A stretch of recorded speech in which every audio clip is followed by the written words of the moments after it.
এই সেদিন পত্রিকায় আসছে যে ওই যে যেই নোয়াখালীতে একজন প্রবাসীর যে পরিবারের 7 জন মানুষ পানিতে ভাইসা গেছে মাইক্রোটা, আহা কি হৃদয় বিদারক দৃশ্য।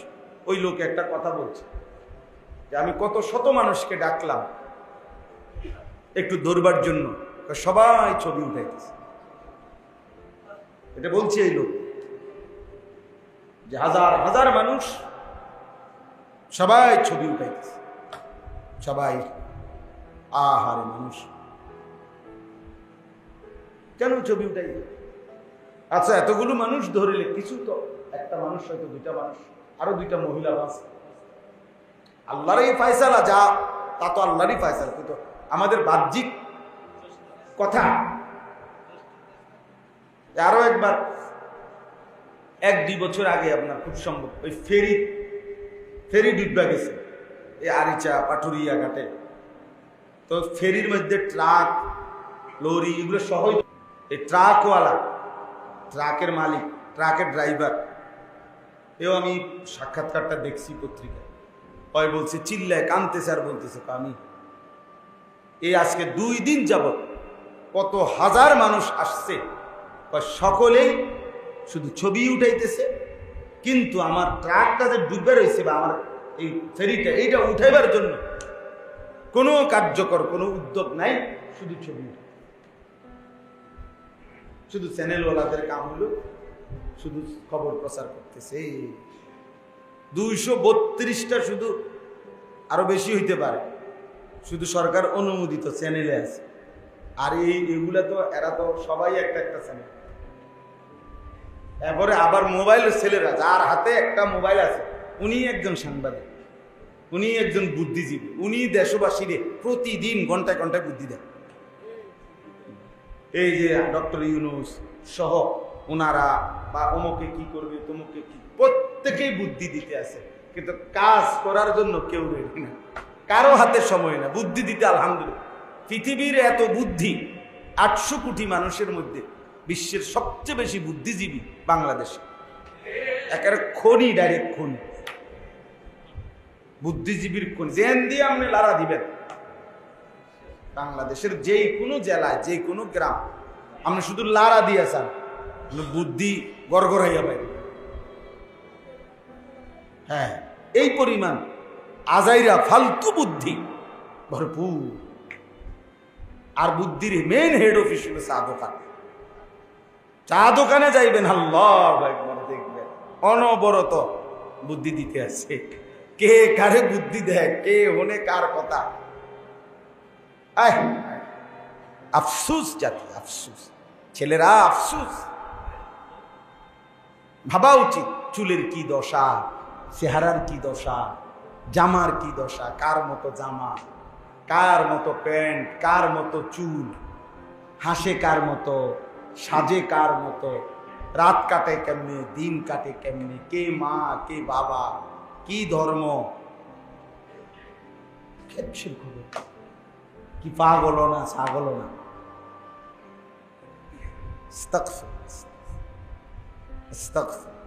একেবারেই লাওয়ারিস। অনেক ছেলে পেলের চেহারা দেখলে বোঝা যায় চলাফেরা মূলত তার কোনো অভিভাবক নেই, বেওয়ারিস আর কি, লাওয়ারিস। তার মূলত কোনো অভিভাবক নেই, কিচ্ছু নাই, নিজে নিজেই একা একাই বুদ্ধি, এই নিজের মতোই চলে। যেই মাসে যেমন মন চায় চুল, যখন যেই জামা ভাল লাগে, যখন যেই শার্ট ভাল লাগে, যখন যেটা ভাল লাগে, যখন যেই চেহারা কাটিং, যখন যেটা ভাল, তার এবার বাধা দিবে কি? তার তো মায়ে নেই, তার তো বাপে নেই, তার তো কোনো সৃষ্টিকর্তাই নেই, তার তো কোনো নবী নাই, তার তো কোনো দিন নাই, ধর্ম নাই, তার তো কোনো শরীয়ত নেই,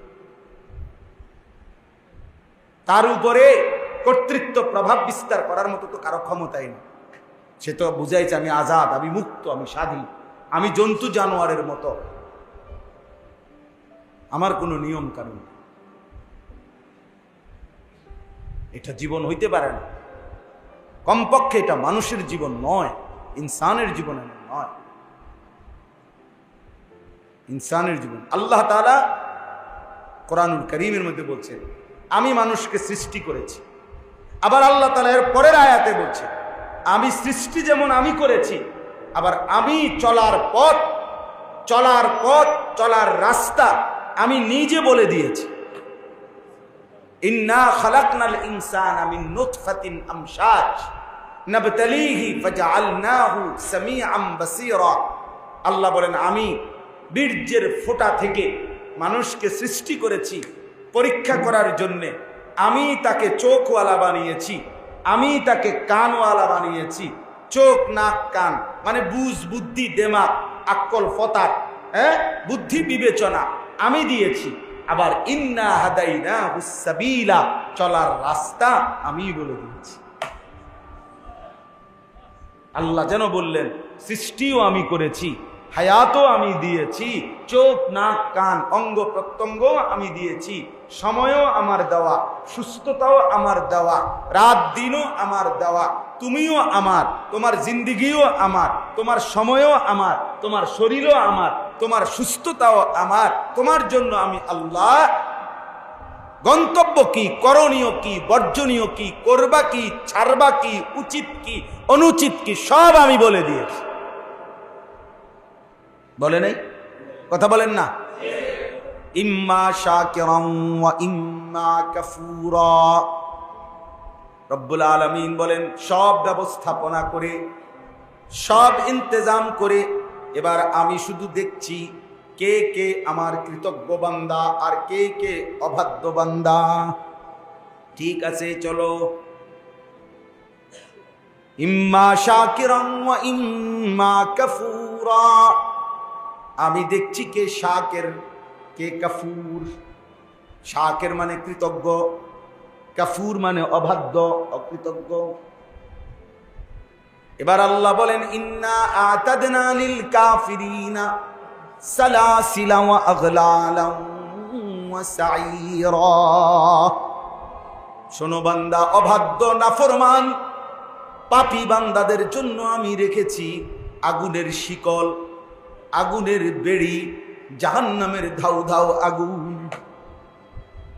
তিন জিনিস রেডি রাখছি। শেকল রাখছি, শেকল 70 হাত লম্বা, জাহান্নামের শিকলে বেঁধে। আল্লাহ বলেন কোরআনুল কারীমের মধ্যে, সুম্মা ফি সিলসিলাতিন যারউহা 70 যিরাআন ফাসলুকু। নাফরমানকে যখন জাহান্নামে ফেলা হবে, আল্লাহ বলবে ফেরেশতারা, ওরে 70 হাত লম্বা আগুনের শিকল দিয়া তারে বাঁধো। এবার 70 হাত লম্বা শিকল দিয়া বাইদা কুত্তার মতো পুরা জাহান্নামে ঘুরাও।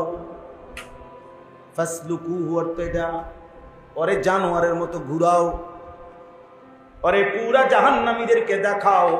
জাহান্নামীরা দেখো, এই নাফরমান সুদখোর, এই নাফরমান ঘুষখোর, এই নাফরমান জেনাখোর, এই নাফরমান সারা রাত উলঙ্গ ছবি দেখত, এই জানোয়ার ভিন নারীর সাথে বেহায়াপনা করত।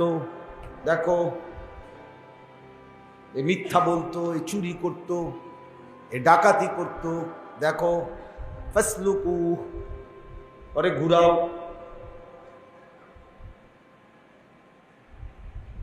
হ্যাঁ, ইন্না জাআলনা ফি আনাকিহিম আগলালান ফাহিয়া ইলাল আযকাদি ফাহুম মুকমাহুন।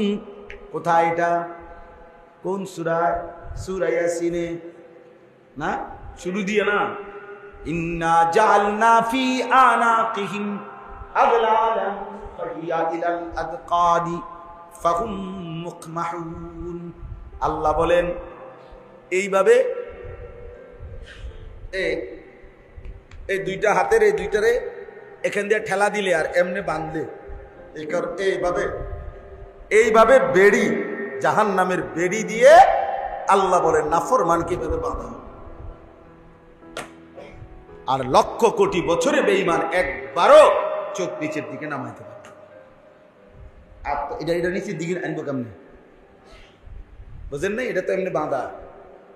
ইন্না জাআলনা ফি আনাকিহিম আগলালান, আমি তার কাঁধে বেড়ি পরিয়ে দেব। ফাহিয়া ইলাল আযকানি ফাহুম মুকমাহুন, ওই বেড়িটা থুতনি পর্যন্ত এসে লাগবে। ঊর্ধ্বমুখী হয়ে থাকবে।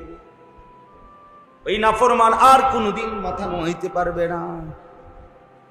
আজ তো দুনিয়ায় বলছিল কুল্লিল মুমিনিনা ইয়াগুদ্দু মিন আবসারিহিম, আজ তো দুনিয়ায় বলছিল মুমিন হারাম থেকে, ভিন নারী থেকে চোখ নামাও। আজকে তো সম্ভব ছিল, সেদিন আর সুযোগ হবে না। কোরআন শরীফের আয়াত আমি কাইকে বুঝে দেই। সূরা ইয়াসিন আপনারা অনেকে পড়ছেন না? এই যে সূরা ইয়াসিনের আয়াতটা একটা শুরু দিয়া আপনি অর্থ দেখেন কি কইছে। অর্থ এটাই, আমি কাঁধে বেরি বাড়া পড়াবো, থুতনি পর্যন্ত ঠেলা দিবে, আর ঊর্ধ্বমুখী হয়ে থাকবে, আর কোনোদিন ধান নামাইতে পারবে না। আল্লাহ আমার হেফাজত করে। ইন্নাল আবরারা ইয়াশরাবুনা মিন কাসিন কানা মিজাজুহা কাফুরা। আল্লাহ বলেন, আর অনুগত আমার কৃতজ্ঞ বান্দাকে প্রথমেই জান্নাতে নিয়ে এমন নহর থেকে পানি পান করানো হবে যেখান থেকে কাফুরের সুঘ্রাণ মৌ মৌ করে বের হইতে থাকবে।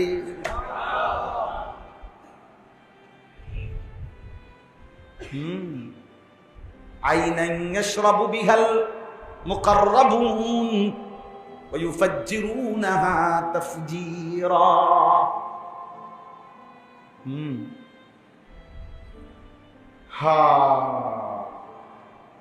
চলেন বেনামাজি, তুমিও আগাও, আমরাও আগাই। চলো, ভাত খাইয়েই তো আগাইতে আসো, আমরাও ভাত খাইয়েই আগাই। বেকুব, তুই কোনো ভাতের লগে খুব বেশি তরকারি খাস না, নাফরমান। এই যে ছেলেবেলে যেগুলা নামাজ পড়ো না, অসভ্য, এই জানোয়ার, তুই বেটা কোনো অতিরিক্ত কিছু ভোগ করস না রে হাইওয়ান। আল্লাহকে সেজদা দাও না কেন? মানুষ না জানোয়ার বেটা, তুই মানুষ না কুত্তা বেটা, তুই সেজদা দিবি না কেন? হাইওয়ান, মুসলমানের ঘরে জন্ম না অনেক,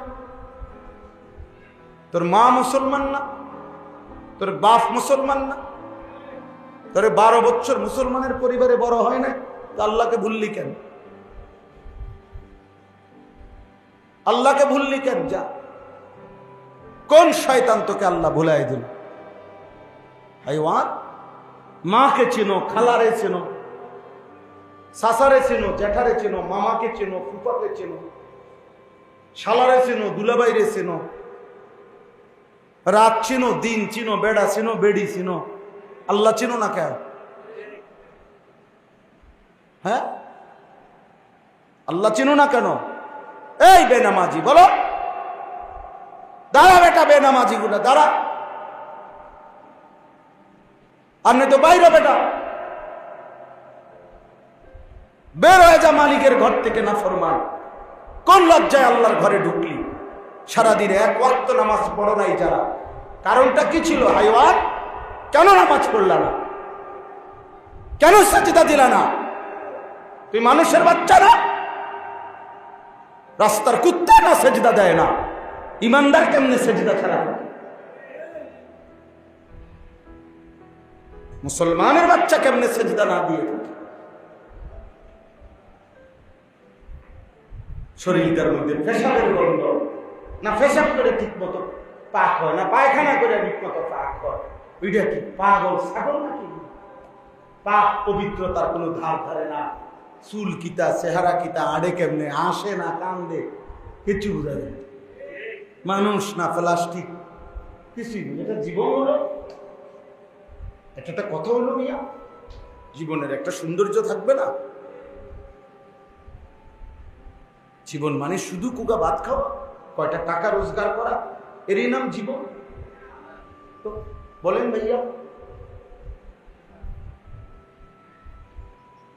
ভেবে দেখো, ছেলেরা ভাবো, কেন নামাজ পড়বা না?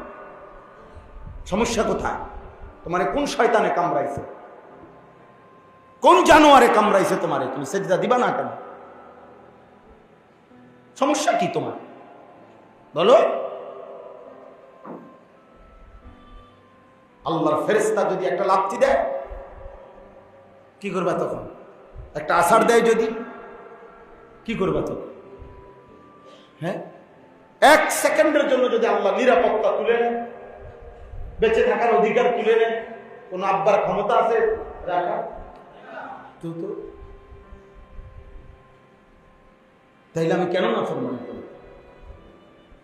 আল্লাহকে সিজদা না দেওয়া এর চাইতে জঘন্য নিকৃষ্ট আর কি? ওই জানোয়ারের চাইতে নিকৃষ্ট। আরে আমি তো বলছি মিয়া জানোয়ার, তো জানোয়ারও না ভাই,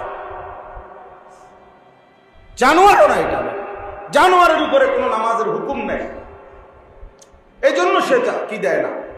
কুকুরের উপরে সেজদার হুকুম আছে না? গরু ছাগলের উপরে কোনো হুকুম, ওই জন্য সে সেজদা দেয় না, এই জন্য সে নামাজ সেজদা দেয় না। তোমার উপরে তো হুকুম আছে, তুমি সেজদা দিবা না কেন? এবং তোমার আমার শরীরের মধ্যে রুকু দেওয়ার সেজদা দেওয়ার শারীরিকভাবে যোগ্যতা আছে কিনা বলেন না? আছে কিনা? একটা গরু কি সোজা দাঁড়াইতে পারবে? তো তাইলে হেতু যোগ্যতাই নেই। তার শারীরিক গঠনের মধ্যে নিয়ত বাঁধার মতো, সোজাওনের মতো পারবে গরুটা পারবে এটা? বলেন চাচা। তো এই জন্য সে সেজদা দেয় না, তার উপরে হুকুমও নাই, তার শারীরিক ভাবেও কি নাই, যোগ্যতা আল্লাহ প্রদত্তই নাই। তোমার মধ্যে কি সমস্যা? কি সমস্যার কারণে তুমি সেজদা দাও না?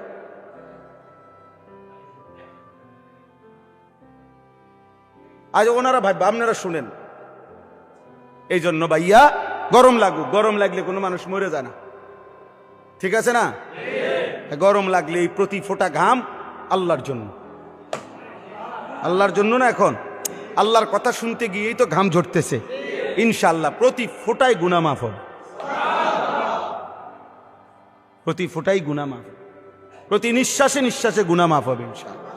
কারণ আমার আল্লাহর জন্য আমি ঘাম জড়াইতেছি, আল্লাহর জন্য। এই জন্য বললাম আমি আল্লাহকে আমরা ভুলে গেলাম কেন? রাসূলুল্লাহ সাল্লাল্লাহু আলাইহি ওয়াসাল্লাম তিনি আমার প্রিয় হবে না কেন? আমি যে আয়াত পড়ছি প্রিয় ভাই, এই আয়াতের মূল বক্তব্য এটা। আল্লাহ বলতে চাইছে তুমি মনে রাখো বান্দা, তুমি কিন্তু মুমিন, তুমি মুসলমান, তোমার বন্ধু আল্লাহ, তোমার বন্ধু রাসূলুল্লাহ, তোমার বন্ধু নামাজি মুমিন। এই আয়াত এই কথা বলার জন্য এত শক্ত কথা বল। আমি ইমানদার, আমি মুসলমান। আমরা এখানে সবাই মুসলমান না? বলেন না? ছেলেরা বলো না ভাই? তাইলে আমি শুরুতে এই জন্য বলছি, আমরা আলহামদুলিল্লাহ এটুকু যে আমরা তো কেউ ইসলামের পরিচয় দিয়ে আমাদের অতৃপ্তি নাই তো, মানে আমরা লজ্জিত যে আমি যে মুসলমান এই কারণে। বলো একটা ছেলে বলো ভাই, তাইলে বাবা বল, তাহলে কি কারণ থাকতে পারে? যদি তোমার মুসলমানের পরিচয়তে তুমি লজ্জিতই হও তো ছেড়ে দাও, না ছেড়েই দাও। তাইলে তুমি অন্য ধর্মে চলে যাও, নিজেকে মুক্ত ঘোষণা করো। আমি এরকম ছাত্র দেখছি, উচ্চশিক্ষিত ছেলে, আমি নিজে কথা বলছি, 4টা ছেলের সাথে একবার 1 ঘন্টা কথা বলছি। ওরা পরিষ্কার বলছে বাবা মা মুসলমান, ওরা পরিষ্কার বলছে হুজুর সৃষ্টিকর্তা বলতে কিছু আছে, এটা আমি টোটালি বিশ্বাস করি। বাহ, আল্লাহ তাআলা বলছে ঠিক আছে, তবু আমি তোকে খাইতে দেব, খা ভাত খা, তবুও ঘুম পাড়াবো, দুনিয়া ভোগ করতে দেব না ফরমান, শুধু আখেরাতে বোঝাপড়া হবে। বোঝাপড়া হবে কোথায়? এখন খাইতে। ওয়াদারনি ওয়াল মুকাদ্দিবিনা উলিন নি'মাতি ওয়ামাহিলহুম কালিলা। আল্লাহ বলে বান্দা মিথ্যাবাদী নাফরমানদেরকে একটু দুনিয়া সময় দাও, আল্লাহ যেন আমগরে কর রে মাতিস না রে, যারা দুগা ভাত খাওয়াবো তুই একটু কিছু কইস না রে বান্দা। ঠিক আছে তুমি নামাজ রোজা করো, তুমি যদি আবার মনে করো যে আল্লাহ হয় নামাজও পড়ে না রোজাও রাখে না, হালাল হারামের কোনো পরোয়াও করে না, আপনি তারে কি বুঝে ভাত খাওয়াইতেছে? আল্লাহ বলে অসুবিধা নাই, তো মাইতো না তারে কয়টা দিন, ওমাহিলহুম কালিলা, একটু সময়ের জন্য আমার একটু সময় দাও বান্দা, আমি কয়টা দিন ওরে খাওয়াই, আরে কয়টা ভাত দাও, ভাত দিতে খাওয়াই, খাইতে দাও, ঘুম যাইতে দাও, দুনিয়া ভোগ করতে দাও। ইন্না লাদাইনা আনকালাম ওয়া জাহিমা, আমি না আখিরাতে ওর জন্য রেখেছি ওই আগের অর্থ, আগুনের শিকল, আগুনের বেড়ি, আর জাহান্নামের ধাউ ধাউ আগুন। ওয়া তাআমান দা গুসসাতিন, কাঁটা যুক্ত খাবার, ওয়া আযাবান আলীমা, এবং বড় ভয়ানক আযাব। পরে বুঝা হবে, এখন খাও, এখন খাও।